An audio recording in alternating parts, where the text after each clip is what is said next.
चेतना थोड़ी देर में बाहर निकलने वाली है। जो लड़की 3 साल की मासूम है कोटपुतली राजस्थान में, जो लगभग 10 दिन से बोरवेल में फंसी हुई है, अब उसे कुछ ही क्षणों में बाहर निकाला जाएगा।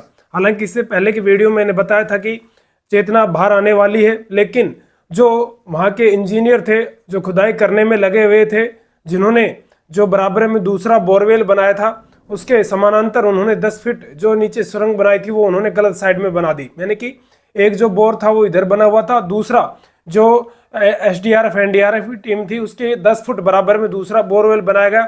जब 150 फुट की खुदाई हो गई, बोरवेल पहुंच गया, उसके बाद में एक सुरंग बनाएगी 10 फुट की दूसरी सुरंग में जाने के लिए, जिसमें जो 3 साल की मासूम चेतना फंसी हुई है उसमें जाने के लिए जो 10 फुट की सुरंग बनाई गई वो गलत दिशा में बना दी गई, रॉन्ग दिशा में बना दी गई।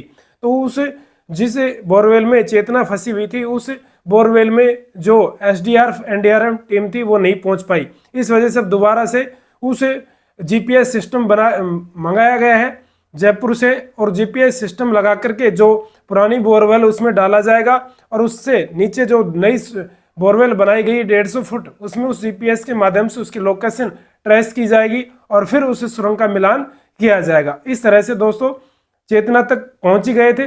कल के वीडियो में आपने देखा था कि चेतना निकलने वाली थी, बस उसको उसे उन्होंने एसडीआरएफ के जवान थे, उन्होंने कहा कि 10 तो लेट कर पोजिशन में काम करना पड़ रहा है। जो पत्थर ऊपर से कटता है वो नीचे गिरता है, नीचे गिरने की वजह से पेने पत्थर है एकदम लेट की तरह, उन्हीं के ऊपर लेट के आपको मैं दिखाऊंगा। अभी मैंने पहन रखा है कपड़ा नीचे, पूरे जो हमारे रेस्क्यू वाले काम करके आते हैं पूरे उनकी बॉडी में और घुटनों में पूरा ब्लड निकलता हुआ होता है, पूरे डस्ट से उनके मुँह में नाक में पूरा डस्ट लगा आते उनको हम दूध डाल के और दूध पिलाते हैं, जिसकी वजह से उनका कुछ कप वगैरह नीचे निकले।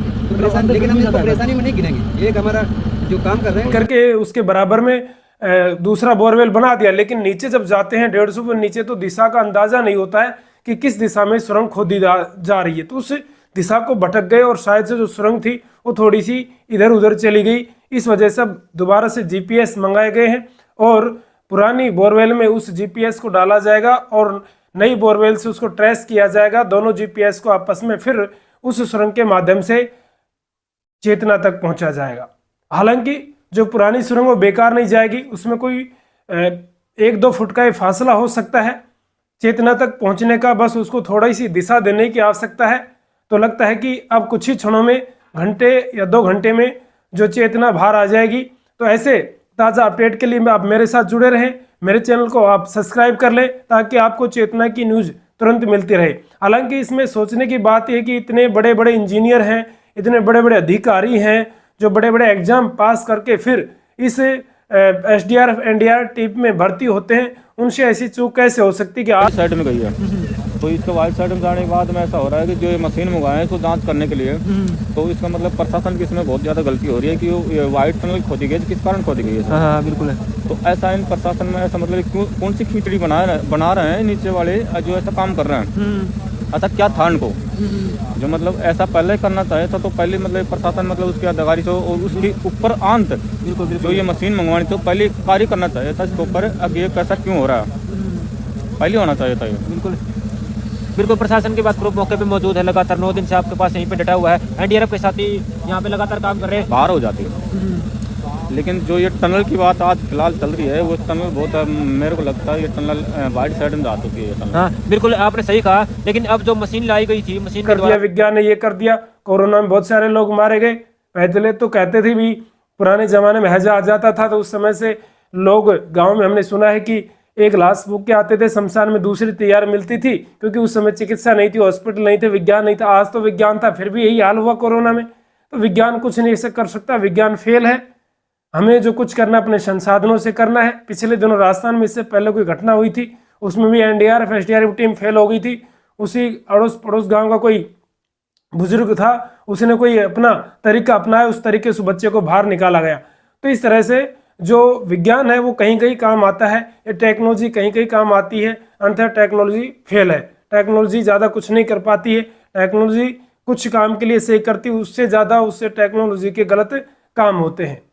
तो दोस्तों ताज़ा अपडेट के लिए आप बने रहिए, चैनल को सब्सक्राइब कर लीजिए ताकि आपको फिर से मैं ताज़ा अपडेट दे सकूं।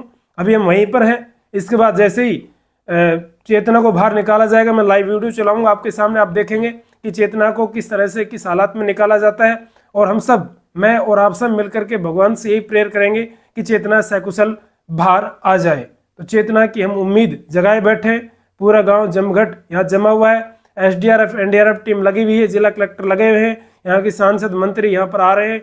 देखते हैं कि चेतना को कितने मिनटों में कितने घंटों में बाहर निकाला जा सकता है। हालांकि घंटे या 2 घंटे में आज या शाम तक चेतना बाहर आ जाएगी। तो ताज़ा अपडेट के लिए बने रहिए दोस्तों, फिर मिलते हैं दोबारा से अगले वीडियो में। तब तक नमस्कार।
वापस निकालो।